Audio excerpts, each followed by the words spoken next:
Om Trudevibhyo Namaha. Welcome back to Trishakti Healing. Over the last several weeks, I have been speaking to you about the concept of Shuddhi and how for our lasting happiness, Shuddhi is a very important concept. And to that extent, I had shared with you how physical Shuddhi, mental Shuddhi, karmic Shuddhi and spiritual Shuddhi is very, very important in life. And within that scheme of things, I had also expanded for you what it means to have physical Shuddhi. Today, I want to talk in detail with you about what is really Manasik Shuddhi or mental Shuddhi and how can we achieve this.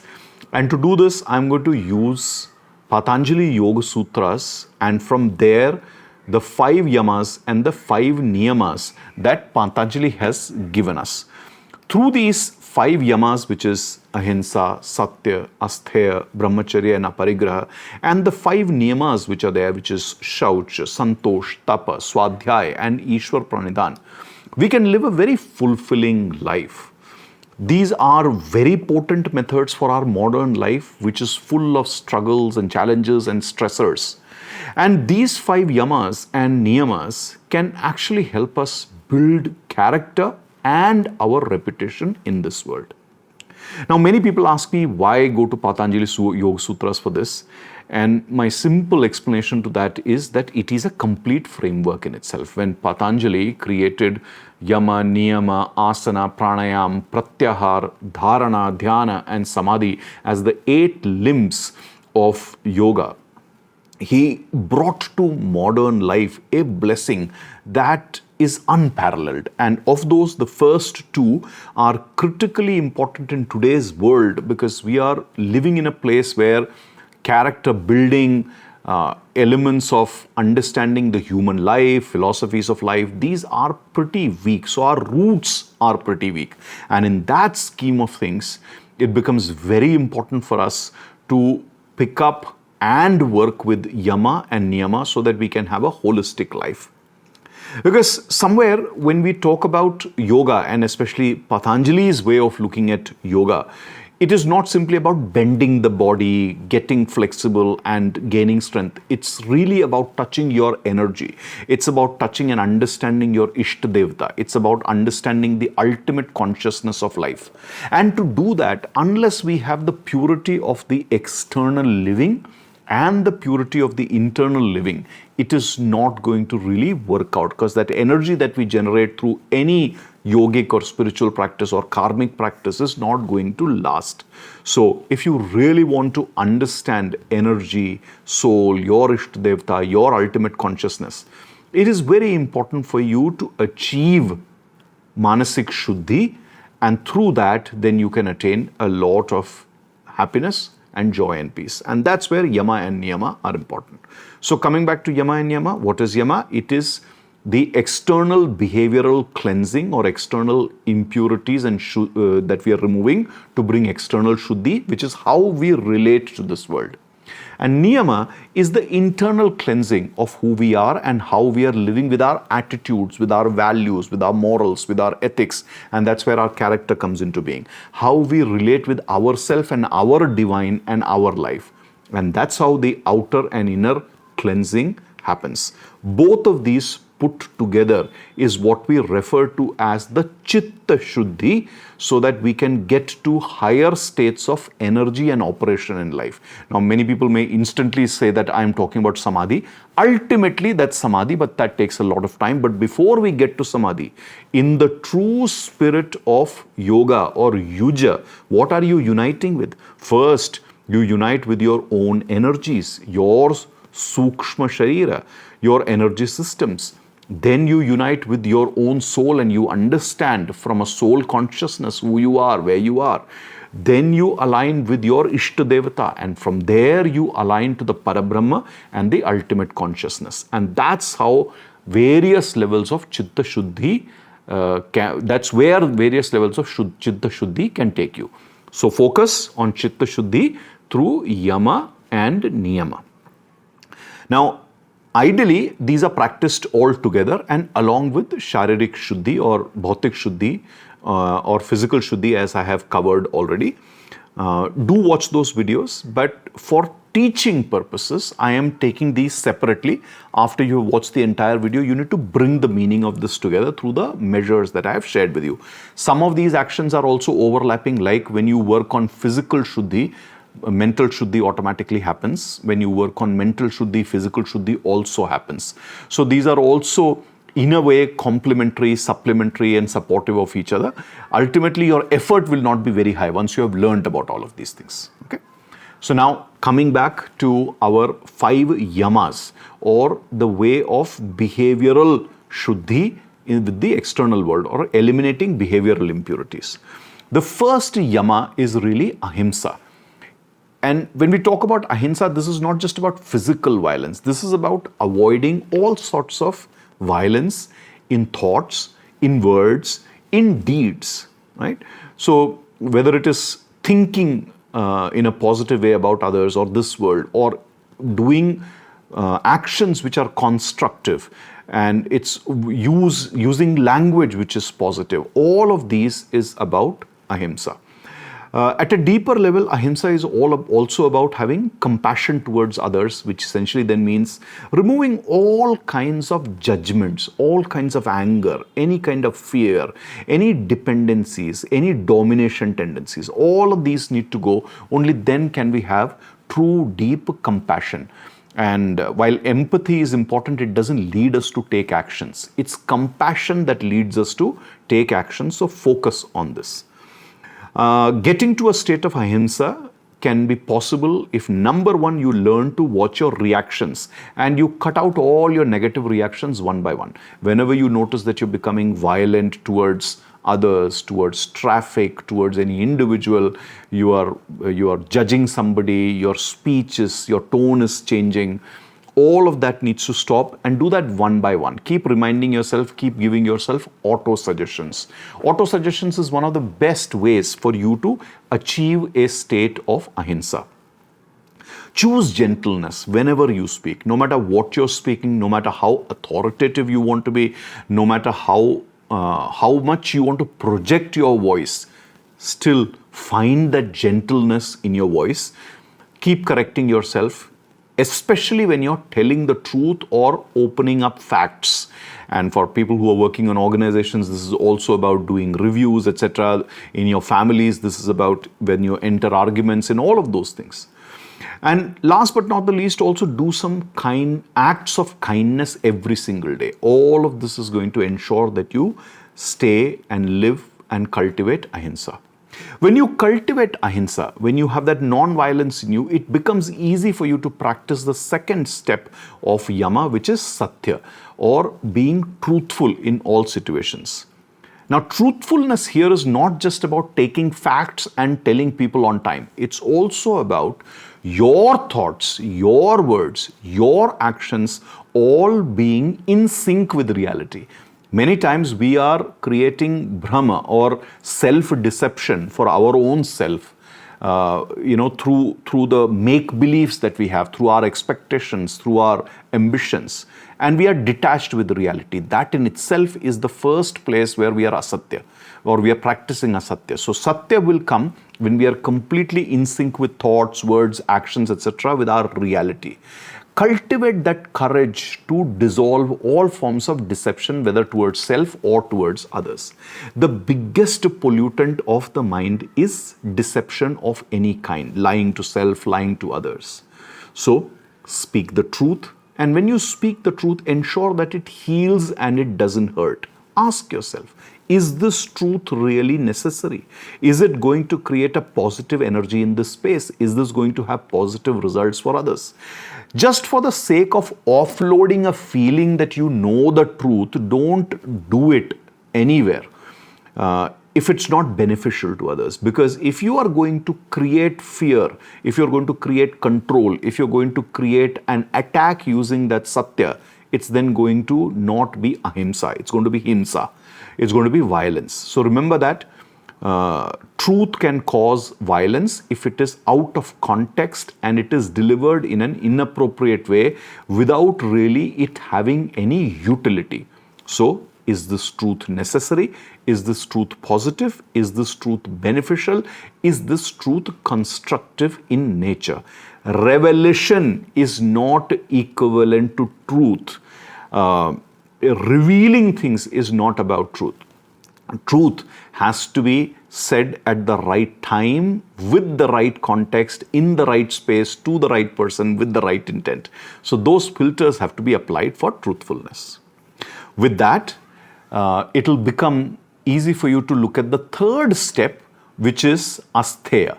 Asteya is about not stealing. It's about ensuring that you don't take anything. It's about ensuring that you don't take anything from anybody that doesn't belong to you. Now, this is not just about things. It's about time. It's about credit. It's about energy. It's about attention. So do not take anything that doesn't belong to you. Like many people who are dependent on others, they are stealing other people's energy. There are several of us who are indisciplined. We steal others' time. Many people start late from home. They create chaos in the traffic, at the airports, and all of these things. You are actually stealing. So stealing, Asteya, is not just about not stealing things. It's also about not stealing time, credit, energy, attention, etc. The inner essence of Asteya is about removing all kinds of indiscipline, greed, insecurity, and misbehavior that can intrude into other people's lives. To practice Asteya, honor your commitments. Don't waste others' time, especially in today's world, especially if you're working or within your family. Celebrate the success of others. Don't try to steal their joy in that moment. And in fact, you need to remember, if you are jealous of others at some point in time, you are going to construct some deception, some manipulation against them because of the jealousy that you carry inside you. So instead, celebrate the success that others have. That will be a very good way that you practice Asteya. Live simply, reduce all kinds of unnecessary consumption and things that you have filled in your life. Because the more you take, the less you have. As it was said in that wonderful movie Kung Fu Panda, and that really happens in real life also.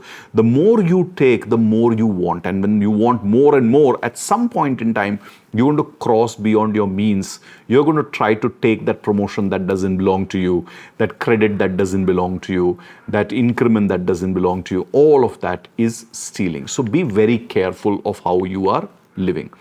In fact, when you start practicing Asteya, when you practice Satya, when you practice Brahmacharya, you will also tend to enjoy a lot of Santosha, which is the second step of Niyama, which is internal regulation, or Santosha, which is joy and happiness.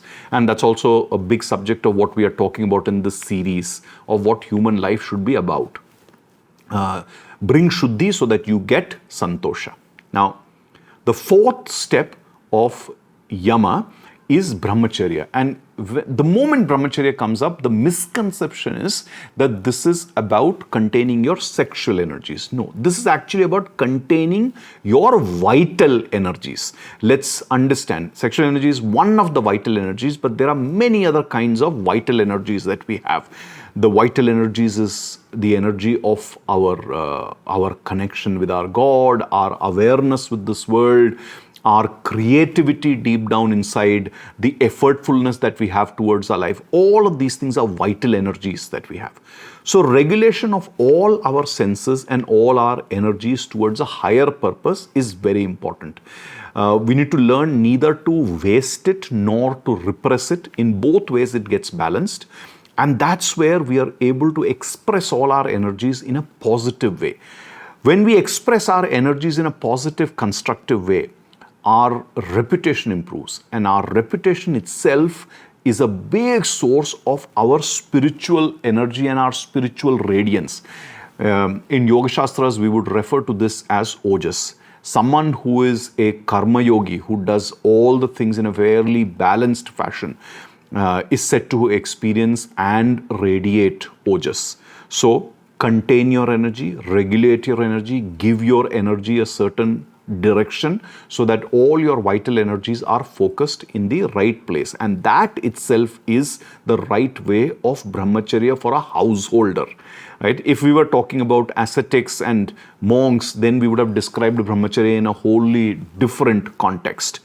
right? And yes, moderation of sexual energy and consumption also comes into this. Those are also vital energies. But overall, like I explained, this is about all your energy, creativity, etc., everything put together. To begin with, to practice Brahmacharya, practice moderation in food, in speech, in all kinds of indulgences, especially any sensory indulgences like watching too much TV needs to go down, or device addictions, etc., needs to go down. Accumulating things needs to go down, right? So channel your energies, especially your creative energy, your sexual energies.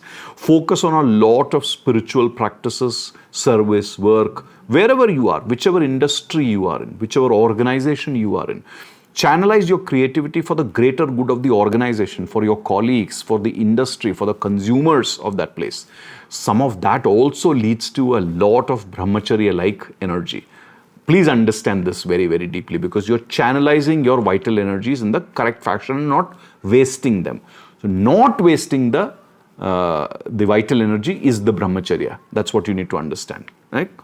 And finally, please maintain a awareness about anything that can pull you into indulgence. Always ask this question: is this activity, is this conversation, is this person, is this situation, is this habit, is this venture scattering me, or is it strengthening me? Only do those things which are strengthening you.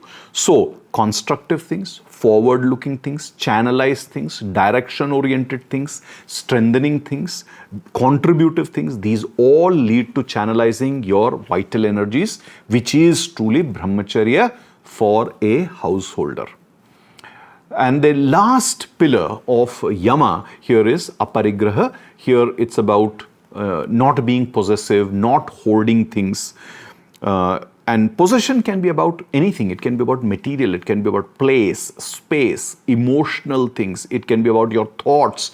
Many times we are so married to our thoughts that we are not able to let go and listen to anything else. All of that needs to go away. So you have to work deeply to cleanse your fears, your insecurities, your attachment, your feeling of insufficiencies. All of that will help you to be non-possessive of others, not to hoard, not to go after too much of material things. All of that is aparigraha. Declutter your space. Number one, donate what you don't need. Practice gratitude every day towards what you have. And have that whole focus that what I have in life, what I've been given in life, whether it's my life circumstances, people, situations, endowments that you have physically, mentally, emotionally, all of those are good enough for you, and you'll only get better and learn as you go. Ask yourselves, what am I holding on to? Can I let go of this and become lighter in life? That's the way to really understand and practice aparigraha. Those were your 5 yamas, or ways of external cleansing, behavioral cleansing, external regulation, external shuddhis. From that, let's look at the 5 niyamas. And the 5 niyamas are about your internal purification, and it's about self-discipline. So while yamas were about regulation in the external world, here it's about disciplining your own self. Starts with Shaucha, or purity. And here it's not just purity of the body, but it's about the mind, it's about the environment.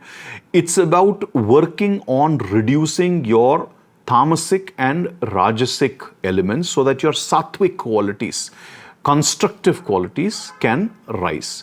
Tamas gives you a lot of inertia, rajas gives you a lot of forcefulness, whereas sattva gives you a fairly balanced, intelligent, wisdom-oriented, viveka-oriented approach towards life.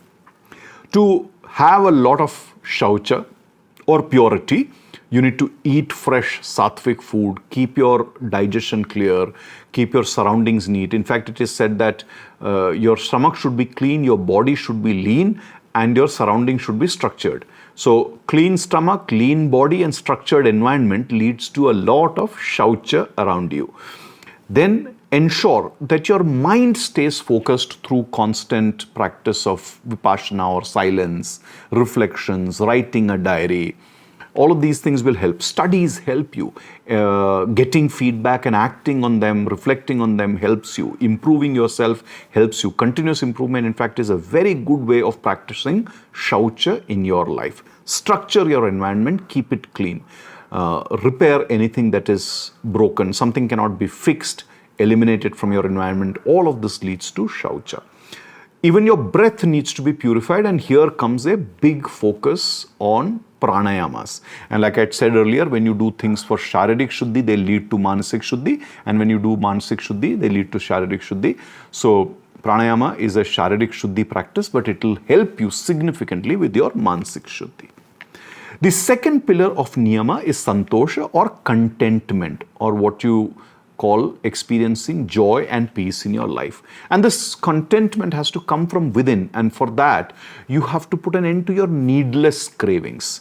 Open the doors to see that what you have is sufficient in life. The endowments are sufficient.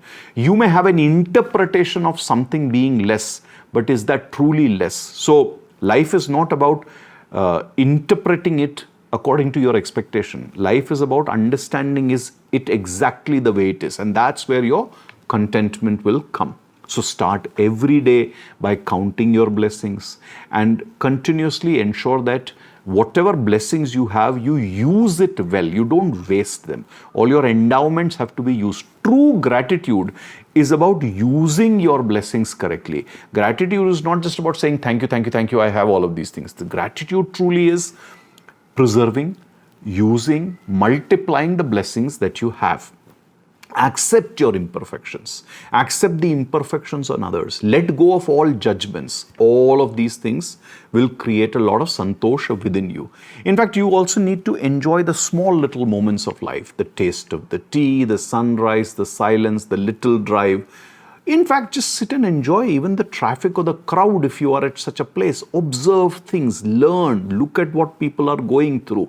And if you see something that is worth learning, which in fact you always will, learn that. All of that is living with santosha. And that brings you to tapas or tapaha, which is the third pillar of niyama. And here, partly it could mean austerity, but it deeply means discipline and focus. So when we practice endurance in life, when we cultivate endurance in life, when we discipline ourselves, when we work through our pain, when we work through our discomforts, when we work through towards a certain goal, when we set higher benchmarks, when we improve our karma, when we improve our willpower or our ichha shakti, all of these things are referred to as tapa. All of that effort towards becoming better goes a long way in ensuring that we are clean and clear in our chitta, and that's where the austerity would come in. Always ensure that your daily practices, your daily schedule, your daily sadhana, your daily exercise, your daily reflection, your daily learning is structured. Do not sacrifice it. Don't make your mood and the weather or the situation dictate what you need to do with life. If you're committed to something, do it. Choose simplicity, uncomplicate your days, do some fasting, do some silencing of your environment, provides, you go and do some seva or service, as they say, keep your promises. All of these things are going to help you with tapas or self-discipline. The fourth pillar of niyama is Svadhyaya or self-study and study of sacred texts. Now, these are two complementary things in our culture. So, understanding our darshanas like the Sankhya philosophy or the yoga or the Mimamsa philosophy, and then coming back and reflecting on those with respect to what is my life, what happens in life, what are the elements or the truths of life, and how are these connected, what do I need to learn. All of these are important kriyas that we need to do. In fact, the Prasthanatrayi, which is the Bhagavad Gita, the Upanishad and the Brahma Sutras, have a lot to teach us. Similarly, the Prakarana Granthas have a lot to teach us.